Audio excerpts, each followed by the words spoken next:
haklarının gasp edilmemesi için yürüyor.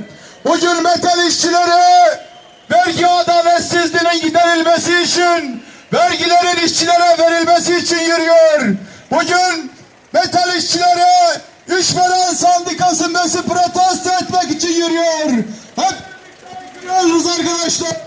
İşveren şaşırma, sabrımızı taşırma. İşveren